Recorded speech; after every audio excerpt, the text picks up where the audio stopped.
Welcome to the Cyber Risk Management Podcast. Our mission is to help executives become better cyber risk managers. We are your hosts. I'm Kip Boyle, CEO of Cyber Risk Opportunities. And I'm Jake Bernstein, Cybersecurity Counsel at the law firm of Newman DuWors. And this is the show where we help you become a better cyber risk manager. The show is sponsored by Cyber Risk Opportunities and Newman DuWors LLP. If you have questions about your cybersecurity related legal responsibilities, and if you want to manage your cyber risks just as thoughtfully as you manage risks in other areas of your business, such as sales, accounts receivable, and order fulfillment, then you should become a member of our Cyber Risk Managed program, which you can do for a fraction of the cost of hiring a single cybersecurity expert. You can find out more by visiting us at cyberriskopportunities.com and newmanlaw.com. So, Jake, what are we going to talk about today? Well, Kip, today we're going to talk about contractual firewalls. Yeah, that makes a lot of sense because we've recently worked on a contractual firewall template for one of our shared customers. So yeah, that's all fresh in my mind. And so everybody knows that that the use of outside vendors, right, is increasing and has been increasing for years, probably will continue to increase. Sometimes they're called service providers or service organizations, right? But I mean, at the end of the day, what we're doing is relying on an outside party. They're not an employee. And so we can't give them step-by-step instructions on how to do stuff. So as a cyber risk manager, we're using a contract vehicle rather than a set of standard operating procedures in order to manage that cyber risk. And a credit card processor, right, is a common example of what we're talking about. Exactly. And so the legal term for these third parties, these vendors, is independent contractor.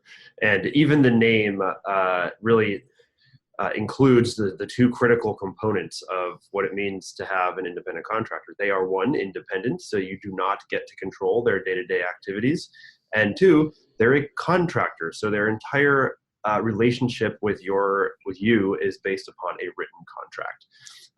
And it is those written contracts that we mean that we're talking about today when we say contractual. And a firewall is everyone in IT and security knows what a firewall is. And the reason we like to call them a contractual firewall is that it's specific clauses that are intended to limit the risk in the cybersecurity realm within the independent contractor's contract. Right. So as a practitioner, I find contractual firewalls to be annoying because I'm typically not involved in their construction, but by the time I do get involved, it's often a done deal. I'm either pulling a contract from something that was signed years ago, or somebody just hands me a signed contract, says, hey, we just did a deal. And I look in it and I'm trying to find the contractual levers or knobs or switches that allow me to manage risk, and quite often there's very little there. And the other aspect that annoys me as a practitioner is it's a completely different skill set managing cyber risk through a contract compared to manage cyber risk in my internal organization, where I can just go meet with people and have them agree to do things one way versus another way. It's an entirely different skill set is what I see. Yeah, absolutely. They're completely different. They are there's multiple components to drafting these firewalls and these contracts, and one of them is being able just to figure out, what is the minimum that I need, in any situation in order to have met kind of the due diligence. Yeah. And then there's a whole set of, what are people going to agree to? What are they not going to agree to? How much am I going to have to pay for additional How much will I have to pay? Do I need to make it,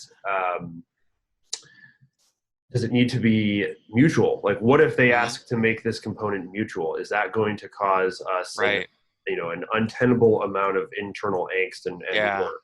And also the other thing that I've noticed about contracts, which is very different from actively managing cyber risk in my own organization, is contracts typically come with warranties. So my outside vendor warrants that they're not going to let bad things happen, but that's a very opaque thing. I can't see exactly what they're doing. they may not be doing anything, right? They're just warranting. And so that's a very that's a very anxious thing for me to see. It is. So, and lawyers like to do everything in twos just for redundancy. So you'll see that this is always under the heading of representations and warranties. So you'll say, people will usually say rep and warrant, or reps and warranties, whatever you want to call it. Yeah. And what those are is they are substantive promises made to the other party to the contract that are being called out as particularly material to the benefit of the bargain. Yeah. In other words, these are things that if you're lying about them, or if they weren't there, I'm not going to enter into this contract. So that is why. So they're super important. Along with indemnification and limitation of liability, reps and warranties are really the meat of most contracts. Yeah. And I'll say, let me say one more thing about warranties and contract, managing cyber risk through contracts that really annoys me is if you break a warranty to me, there might be some consequences to you, but the damage is already done, right? And so like a large cyber failure caused by my vendor is going to really hurt me. It's going to hurt my brand way more than it's going to hurt theirs, right? Like hardly anybody knows the name of the air conditioning contractor that fumbled the security of Target's systems that led to the massive data breach, right? So yeah, exactly. But so when we say contractual firewall, what we're really doing is we're minimizing the damage. We're actually using a firewall almost as if it was originally used. Like a firewall, was literally meant to slow down or redirect the fire. Right. It only in our modern, technical usage, does it have this kind of filtering traffic cop kind of connotation. Right. I mean, we've kind of changed the meaning a bit. Yeah, we did. Yeah, because firewalls used to be actually in apartment buildings, between major sections of apartment buildings. And there's actually a firewall right down by your gas pedal in your car, too, between you and your engine compartment. Exactly. So, I mean, they were literally walls to stop fire. Yeah. And that is what we're looking for here. There's already a fire. Like by the time you're going to the contract to look at what your the terms and conditions are and the reps and warranties, there's a fire somewhere. Right. And what you're trying to do is stop that fire, or at least in some cases, the metaphor begins to stretch. But we're looking to mitigate the damages from that. And you're right. You can't necessarily go and blame someone else. Nobody knows who it was.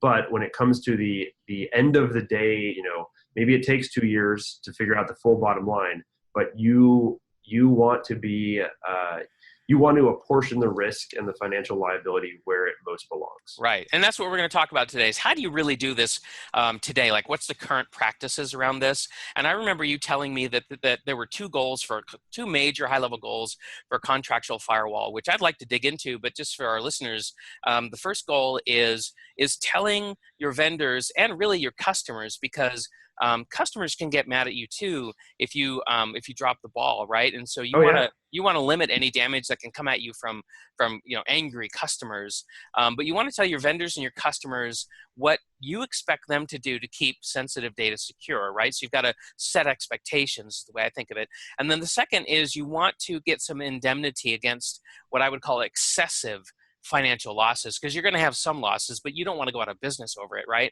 So those are the two goals. Preferably not, yes. Yeah, so let's talk about, and let's first define this word indemnity, right? That's a very weird word for most people. It was for me. What is indemnity, Jake? So, to put it simply, indemnity is a risk transfer, and it's more specifically, it's a financial risk transfer. Is it like insurance? So indemnity is a major component of insurance and an insurance contract. But what it really just means is you agree to pay for my damages under certain circumstances. Mm-hmm. So it is the indemnity is the redistribution of the cost of the harm. That's what it is. Okay, so let's go ahead and keep unpacking that before we talk about setting expectations about data protection.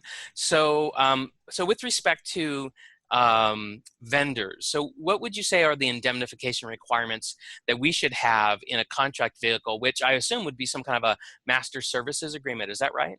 Yeah, so it'll be a master services agreement. Sometimes it's a service order with a bunch of terms and conditions tacked on. It just depends. But the indemnification provision should, at minimum, indemnify.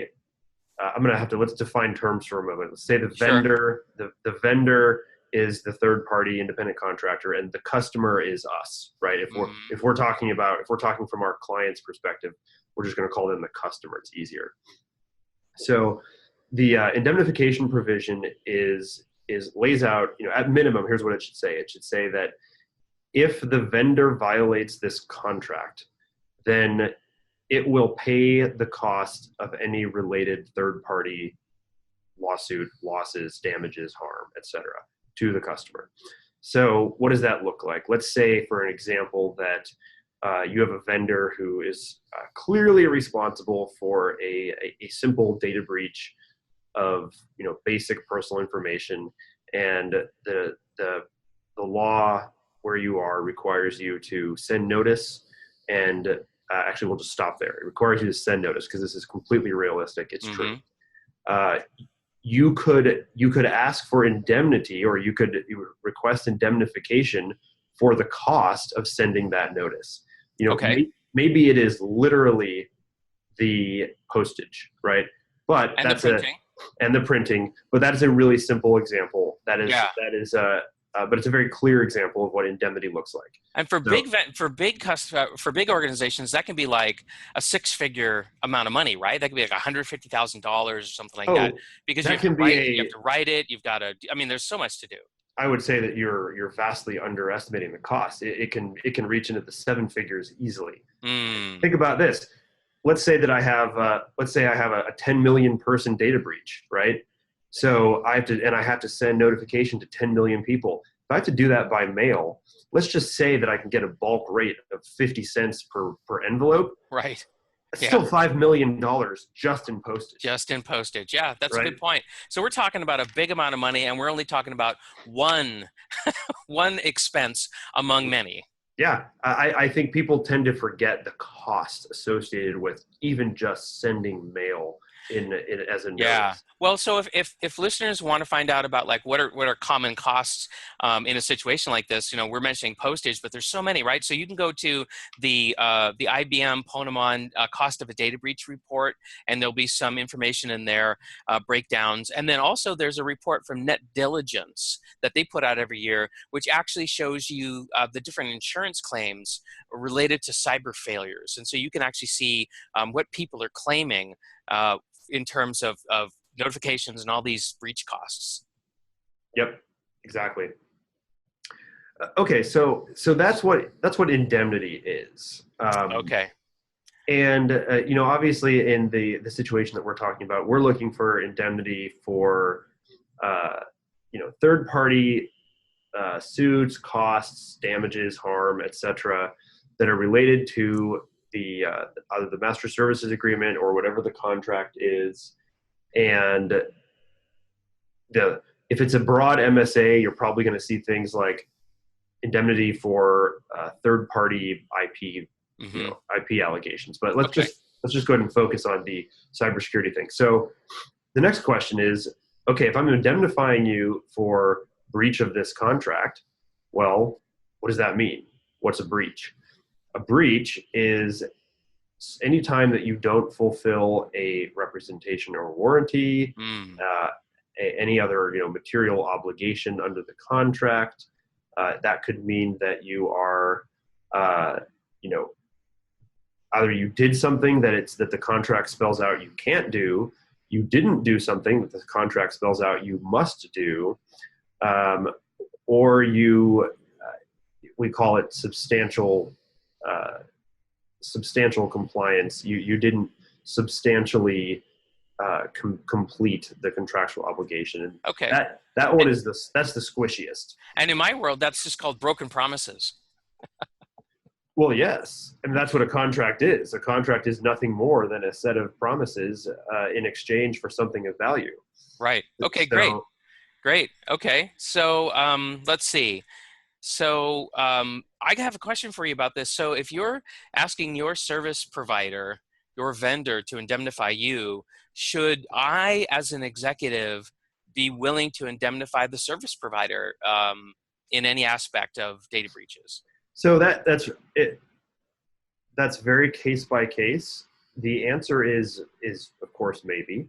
There are situations where it could make sense. Let's say that it's a two-way street. Let's say that there's a data network connection that's very two-way between the vendor and the customer, Mm-hmm.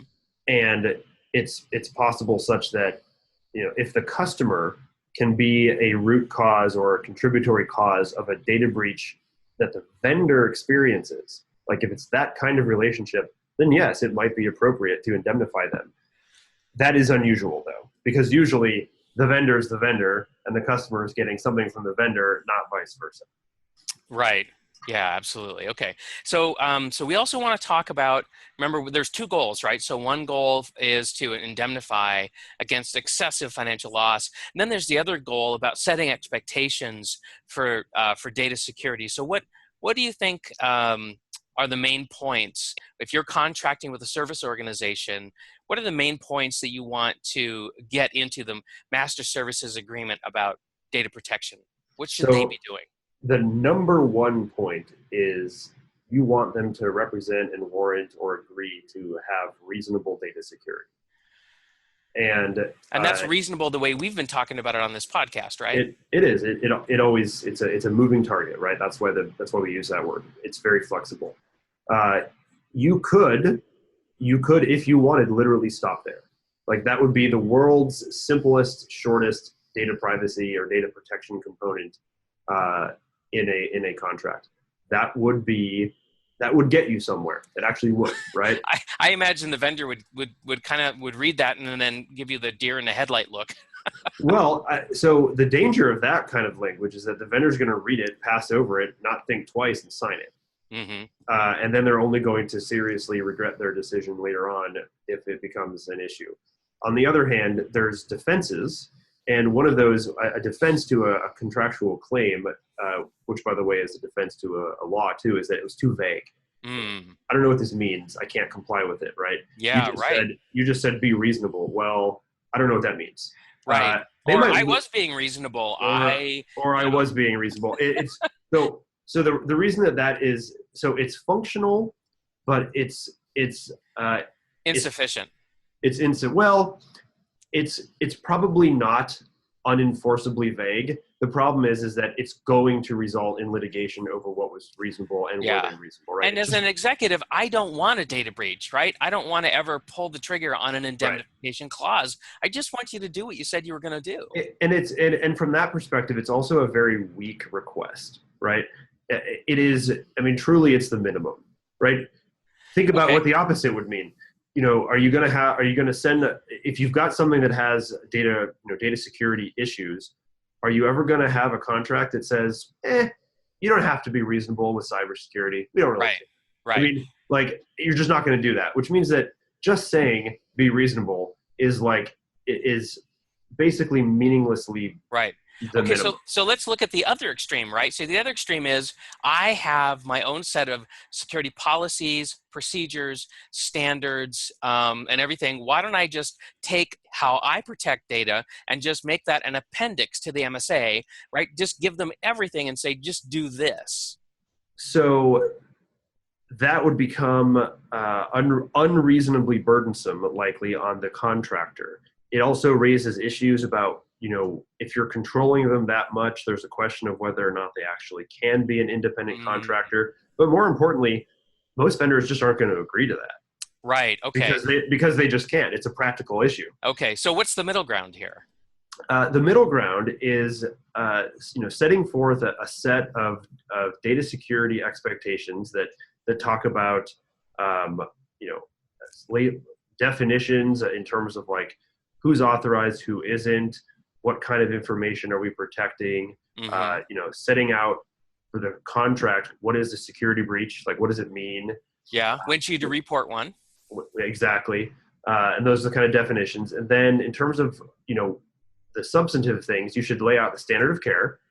You should lay out what type of information security you want them to do. You should include security breach procedures. When something happens, do this, contact me. How long do you have to contact me? And then the last component is some form of audit right. In other words, if you tell me you're doing this, I want the right to come in and prove to myself that you're doing it. Verify. Trust, but verify. Now, it also turns out that service organizations use vendors. They do. So if I hand off something important to a vendor, and then they turn around and subcontract that, as an executive, how do I deal with that? Is there anything that I have to do differently, or am I fine? So there's two answers to that. One is contractually you're fine. Like, you don't need to go further because all good MSAs apply to a vendor and the vendor's vendors and the vendor's vendors vendors and the vendor's vendors vendors vendors. That's a general term in an MSA. It's a general term. Like, it's going to generally happen. But it needs to be, it's often included, but it's not assumed. So like, it has to be explicit, but most MSAs will say that. The second thing is actually something that we haven't talked about yet, which is step 0, right? Step 0 is do your due diligence on your vendors. Just don't get into a contract with someone with whom you are not comfortable. This is why I recommend that you start with a vendor assessment questionnaire or vendor assessment form before you sign the contract. Okay, so see previous podcast episode, because that's what we talked about last time. It is. We have talked about that, and the interesting thing about doing it before the contract is signed, what we talked about really was an ongoing contractual relationship when suddenly these vendor assessment forms are inserted, right? Mm-hmm. And you've already been doing things a certain way. You've already maybe you've had a long relationship with the vendor, but you're still going to send it to them now. What I'm saying is that if you have the ability to start fresh, it gives both you and the vendor the opportunity to decide if they want to be in this relationship, mm-hmm. right? If the vendor decides this is overly burdensome, I'm not going to fill this out, the vendor can come back and say, I'm not going to fill this out, and the customer can either modify it or not. But there's no risk really because there's been no work yet. Right. The relationship hasn't started. So I've heard this term before. It says the contract is only good as the people standing behind it. And I think that's kind of what we're getting at here. It is. And so, the answer to your question is twofold. Contractually, you're covered, but find out if they're going to use subcontractors. Right. Okay, that makes sense. Okay, so let's shift the topic now, and let's talk about how should we set expectations with customers, right? So I'm an executive again, and I've just put an MSA together, and I've had my vendor sign it. So I'm feeling good about my contractual firewall with my vendor. All right, now I'm going to swivel around to my chair, and now I'm going to say, okay, now I've got my customers, right? So I don't have an MSA with them. So how do I set expectations with customers, and then what kind of indemnification could I get from them? Wait, so now we're the vendor? Just so I'm clear. Well, so I'm an executive at an organization, right? Okay, so I've just done an MSA with my vendor, but now I'm thinking about my customer, right? So I've got a vendor on one side, I got a customer on the other side, right? I got to deal with both. I need a contractual firewall between both those, right? Okay, so to use the language that we'd use, we're talking about the customer's customer. Yeah. Our customer's customer. Our customers, yes. Our customer's customer. So the way that you do that is, one, you may have an MSA with your customer. It depends on what you do. But really, you in that situation, you just become the vendor's vendor, right? Or you just become one of their vendors who has a vendor, right? It's this flow. If it's B2B. If it's B2B, yeah. If it's B2C, right, then I'm imagining like I'm let's say I'm a mobile phone provider, Okay. right? And so my customers are coming into my store and they're Perhaps, buying handsets and perhaps Telefonica, which just suffered a complete 100% data breach. right. Okay. So now if I'm a mobile phone carrier and there's a data breach, let's say my service provider blew it. So I've got my contractual firewall to help control financial losses with my service organization, right? My outside service organization. But it's my customers, the people who pay for mobile phone service, it was their data that got breached. They're mad. Yep. Should I have set up a contractual firewall between me and them? And what does that look like? So there's a couple of issues here. One is the concept of contractual privity. This is an ancient, an older legal term, and it means to have contractual privity with a party means that I have a direct contractual right or responsibility to them. Your customers and your vendors do not have privity, right? There's a broken chain. They don't have a direct relationship. Right, they go through me. They go through you, right? So your customers can't sue the vendor. They don't have a they can sue me, but they can sue you, right? Right. Now your contract with you, if we're assuming that we're talking about individual like consumers, customers, then there's different forms of contractual firewalls that people don't normally think of as contractual firewalls, but they are like class action waivers, arbitration provisions, disclaimers, limits of liability, etc.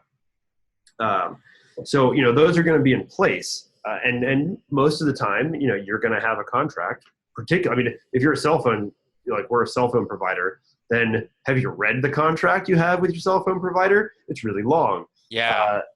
In fact, the U.S. Supreme Court case about arbitration clauses is from AT&T. So it's the AT&T v. Concepcion case. Okay, and so those are examples of contractual firewalls that I, as an executive, could have with my my retail customers, right, in a B2C situation. Correct. And there's probably something comparable if I'm a business selling to another business, right? Yeah, absolutely. It's just in these cases, we tend to call them MSAs or service orders or, just contracts. Yeah. I was out looking at the AWS, the Amazon Web Services, terms and conditions, and I found lots of disclaimers and all kinds of language. And I went and I said, I recognize that. That's a financial firewall. Yep. Contractual firewall. Yep. Yeah, it is. Yeah. It absolutely is, and there's this stuff is everywhere. I mean, that's contracts have gotten very long because there's a lot of people say the word boilerplate. There's a lot of boilerplate because they are. It's kind of like blocking port 443.